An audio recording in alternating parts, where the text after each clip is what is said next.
बेले के फल का गुर्दा, बेल का जो फल होता है, बेलपत्री का फल, उसका जैसे गुर्दा, उसके अंदर का जो भाग होता है बेल का, वो गुर्दा, उसको अग्नि में जलाकर उसकी भस्म तैयार कर कर छान कर जब जब आपके यहां विद्वान ब्राह्मण शिव जी का अभिषेक कराते हैं, पूजन कराते हैं, तो उसमें लिखते हैं पूजन के साहित्य में बेलपत्री, धतूरा, दुर्वा, ये उसमें नीचे लिखेंगे भस्म। लिखते कि नहीं लिखते? लिखते हैं ना, भस्म अभिषेक में चाहिए रहती है। तब उस भस्म का थोड़ा सा भी भाग आप अगर शिव को समर्पित कर रहे हो तो ये जान लें कि शंकर मनवांछित फल प्रदान कर रहे हैं, शिव फल प्रदान कर रहे हैं। बेलपत्री के वृक्ष के नीचे बैठकर हाथ में एक बेलपत्र का पत्ता रखकर आप पंचाक्षर मंत्र नमः शिवाय, ओम नमः शिवाय या श्री शिवाय नमस्तुभ्यम या महामृत्युंजय मंत्र का स्मरण कर रहे हो, पर डंडी का भाग अपनी ओर, बेलपत्र की बीच वाली पत्ती का भाग बीच वाली उंगली की ओर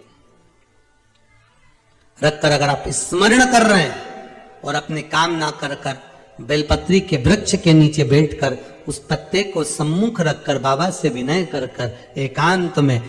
उस बेलपत्री के वृक्ष की छांव में, बेलपत्री के वृक्ष की छांव आप कामना कर कर उस पत्ते को शंकर भगवान के ऊपर समर्पित कर रहे हैं, तो ये जान कर रखें कि पार्वती और शिव का मिलन करवा रहे हैं और अपनी मनवांछित फल कामना पूर्ण करवा रहे हैं। क्योंकि शिव और पार्वती का जब मिलन होता है, शंकर पार्वती जब एक दूसरे के सम्मुख में होते हैं, शिव और पार्वती जब एक दूसरे के सामने अपने बच्चों के कारण एक दूसरे के सम्मुख में आते हैं, तो उनके चेहरे पर प्रसन्नता का भाव आ जाता है। फल, मनवांछित फल की कामना आप जिस कामना के लिए कर रहे हैं, विवाह के लिए, नौकरी के लिए, सर्विस के लिए, व्यापार के लिए, रोग मुक्ति के लिए, आप जिस कामना से कर रहे हैं, ईश्वर महादेव, जो व्यक्ति पथभ्रष्ट होता है, जैसे मदिरा के नशे में पड़ गया, कहीं जुए में पड़ गया, कहीं मांसाहार में पड़ गया, कहीं व्यसन में पड़ गया, कहीं गलत काम में अगर कोई जा रहा है, तो श्रंभेश्वर महादेव के नाम से काली तिल भगवान शिव को समर्पित करी जाती है। महाराज काली तिल को वापस उठाकर ले आते हैं, उसी काली तिल को जो मदिरा का नशा करने वाला होता है या जो गलत व्यसन में डूबा हुआ होता है, उसको वो सुबह के समय अगर नहीं खाता तो भोजन के साथ उसको दिया जाए। श्रंभेश्वर महादेव, एक बेलपत्री का भी बहुत अच्छा प्रयोग है श्रंभेश्वर महादेव का, मदिरा पीने वालों के लिए, मांसाहार, व्यसन में, जुए में, पेशावृत्ति में, पर नारी में,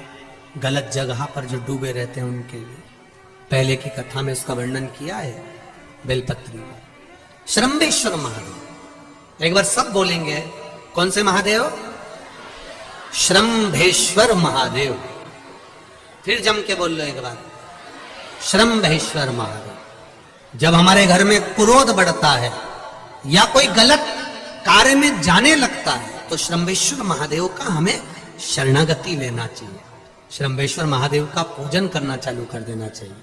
कई लोग कहते हैं महाराज जी ये श्रंभेश्वर महादेव का मंदिर कहाँ मिलेगा, हम कहाँ पूजन करने जाए? कहीं नहीं जाना, तुम्हारे घर के पास में जो शंकर जी का मंदिर है वहीं जाओ,